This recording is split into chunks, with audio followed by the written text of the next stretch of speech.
Hope y'all are doing well.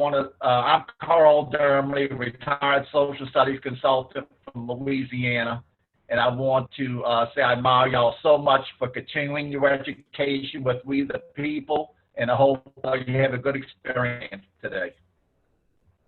Hi, my name is Scott Barnhart from Indiana. I currently serve as special counsel for the Indiana Attorney General's office and look forward to hearing your presentations today. Hi, my name is Wong. I'm a retired attorney and former judge. I'm also on the board of directors for the Center for Civic Education. I'm very excited. Okay, if you can introduce yourselves and your teacher. We are Unit 6 from Granite High School. I'm Riley Kohler. My name is Ethan Wickman. I'm Nathan Vogt, and this is our teacher, Ms. Dee Pasquale. Well, thank you, Ms. Dee Pasquale, for all of your efforts, and I know you're very proud of your students for continuing with the We the People. It could have been easy just to say, what the heck, we're missing the food and the sightseeing, but I'm so happy that they're still interested in this educational experience. I think it'll help them in the future, so thank you so much. Thank you. Okay, students, we're going to ask you today question number 1. And I'm going to read it. In 1963, Dr. Martin Luther King Jr. said, "Never in the history of this nation have so many people been arrested for the cause of freedom and human dignity. What lessons can be learned from the Children's March in Birmingham, Alabama? What is civic engagement? And what is its significance in American history? What responsibility, if any, do schools have to promote civic engagement?" You may begin. The 1963 Birmingham Children's March has much to teach us about the power of civil disobedience and the power of children to make change. Thousands of children marched against private discrimination after the civil rights movement had exhausted existing legal channels and run out of adults who could risk engaging in civil disobedience. Dr. Martin Luther King Jr. wrote that the introduction of Birmingham's children into the campaign brought the impetus that we needed to win the struggle. Images of peaceful children being met with fire hoses and dogs, then willingly accepting their punishment, were broadcast on television and in newspapers. This led to public outrage, federal government involvement, and ultimately passage of the Civil Rights Act of 1964. The march also taught the importance of organization and training to successful civil disobedience. The activists had a plan to overwhelm the system and the moral authority to do so. Civic engagement is the act of participating in civil society to advance an agenda. Alexis de Tocqueville observed that without a legal force compelling the cooperation of Americans, participating in associations is how Americans work to achieve common goals. Here, civic engagement is a legitimized piece of the political process protected by the First Amendment's right to assemble, associate, and engage in the free exercise of religion. In order to advance the common good through a representative democracy, Americans must communicate their desires to their representatives by participating in civics.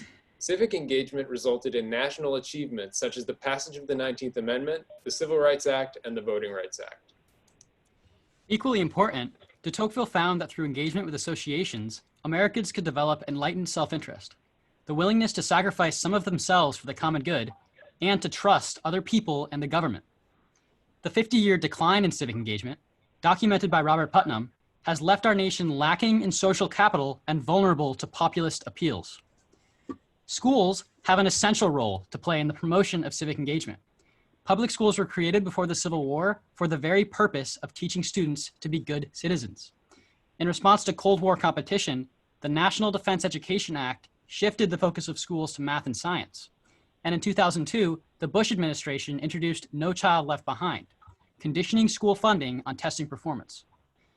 As a result of these initiatives, many high school students have dropped from taking 3 high school civics courses in the 1960s to taking only 1 in the last year of high school, when some students who need it most have already dropped out.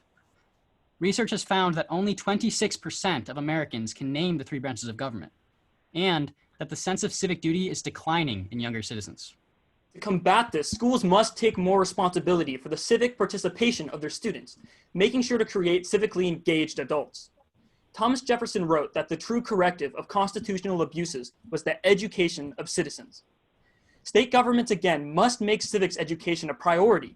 But schools must teach students not only about historical events and the mechanics of government, but also the importance of their own engagement. This should include providing classes that require students to engage in their communities in ways that interest them, and increased access to all extracurriculars through elimination of participation fees. Active involvement in extracurricular activities correlates with a 141% greater likelihood of voting in a presidential election 8 years later. Young people do have the will and passion to participate, as evident by the millions protesting for climate action and gun control, and the thousands that marched in Birmingham. Our country has a responsibility to foster that will. Supporting engagement is supporting democracy. Thank you. We're ready for your questions. Thank you very much. Okay, I'll ask the first question. Can y'all hear me? Can everyone hear me? Yep. Okay. You said that young people should be willing to accept their punishment for a cause. So let me put you on the spot. Is there any issue you believe so strongly in that you would be willing to put your safety and health on the line like the children did in Birmingham, Alabama? If the current administration were to delay or halt the November federal election or using the current pandemic as an excuse, I think that would be worthy of civil disobedience and whatever punishment. Because climate change is an existential threat, I think eventually I will be putting my own health and risk myself for change. And what if you saw people on television your age getting tasered, protesting, or are there any violent acts by the government? Would you still be willing to go out there and put your life on the line? This is one of the things that Dr. King had to, he trained children in Birmingham to be ready to accept these consequences and to stand up to violent threats like these. So I think with training, and it depends on the issue, but certainly this is part of the point of civil disobedience is to accept the consequences.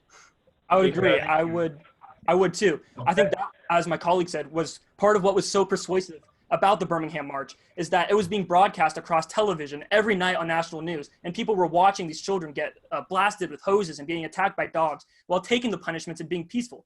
And I think that is very persuasive and speaks to people's hearts and minds. So let me ask you, kind of following up with that, what about the parents? Were the parents exploiting their children that may not know any better, or were they acting virtuously themselves? So the organizers of the march were criticized a lot for using children, and a lot of people thought that it was manipulating them because children are more malleable. But the truth is that many children were participating in the marches against the will of their parents. So it's hard to make the argument that the parents were exploiting their children in making them participate in the protest.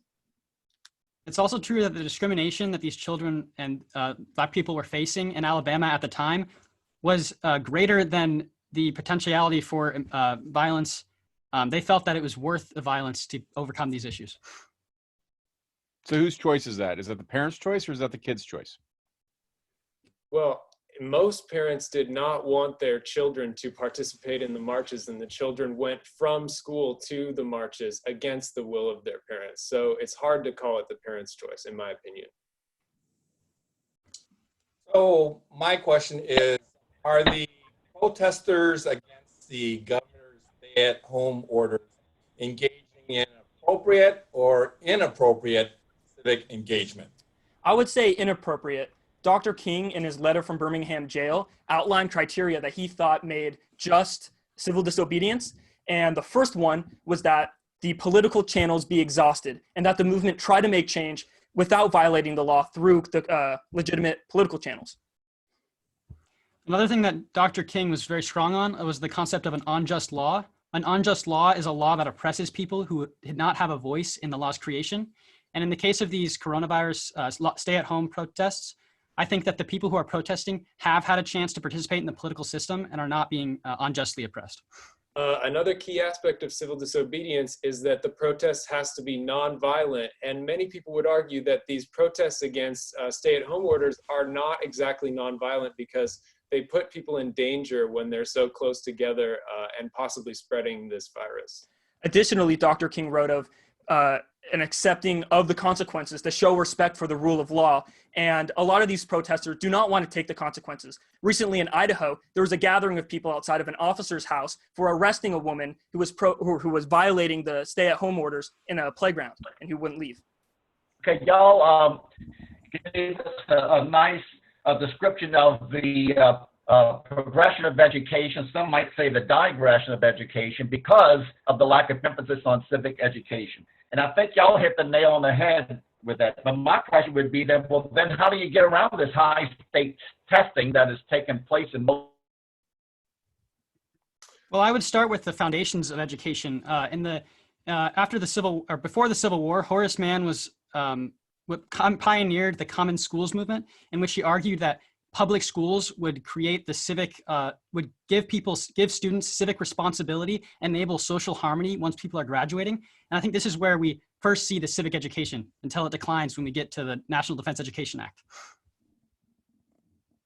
I would say another thing is that a lot of teachers don't want to teach civics anymore because it's such a controversial issue. And so many topics are hot topics. So I think another thing we can do is try to mend this very polarized political spectrum that we live in now, so it's not so scary for teachers to teach civics. And I think this can be done by hosting more discussions and practicing civil discourse.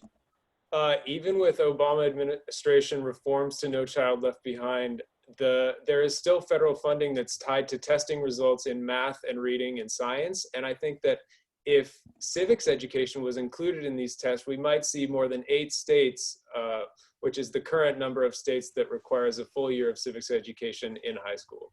Well, we require a full year, but how do you get that nationwide? Yep. How do you get that done? So I would say the most effective way would be to tie federal funding to civics education or results of civics tests. Okay, well, that time went fast. Let's give yourselves a hand. Nice job, everybody. First, I have to apologize. The last time I had technical difficulties, and I took my coat off because I wasn't on camera. Now I have to put my coat back on, so I apologize for that. Y'all can see my purple tie. Okay, let me start by saying that I appreciated your answer about putting yourself on the line, and also my colleague's question about the parents. A lot of the parents were involved in the march, and then, as you said, Riley, they just left school. They skipped school. They were actually arrested for being truant and not in school and crowded in these little cells. And so I liked your answer to that about putting the children at home and the parents' role. Your point about math and science is exactly correct. Social studies, which was my field, civics. I fought in our state to mandate civics for a full year, and we have it here, but it's definitely not nationwide. Thank you. You talked about enlightened self-interest, peaceful change. That you gave the history of the 19th Amendment and what they're doing about climate change and gun control. And I just thought it was a well-rounded presentation, and I really enjoyed it. And you and your teacher should be congratulated. So thank you. Thank you. Thank you. I have to agree with Carl. I thought you did an outstanding job. I particularly appreciate kind of rattling off your, what you would do if you were in that circumstance. And, I think the November election is a particularly interesting issue right now, and other things as well. I also appreciated your use of stats, and you all, you worked well as a team, and you always seem to have very good energy. And so I certainly appreciate that. Nicely done. Good job. Thank you. I also enjoyed your presentation. I really liked your argument that the schools have an essential role in civic engagement and civic education. I thought it was very good that you pointed out that organization and training was a very critical and key part of the Children's March, and at least the adults recognized that was important. I think so far, in my opinion, we've had the best discussion so far of the role of schools in civic education and what needs to be done so that there is actually more civic education and civic engagement taught in the schools. And I personally think the more we, the people, teachers we have, the better. Good job. Thank you very much. Yes, nice saying. I just enjoy this Brady Bunch look here with all the people on the screen. I know y'all too young to see the original Brady Bunch, but I'm sure you've seen it on reruns. It's nice seeing your smiling faces and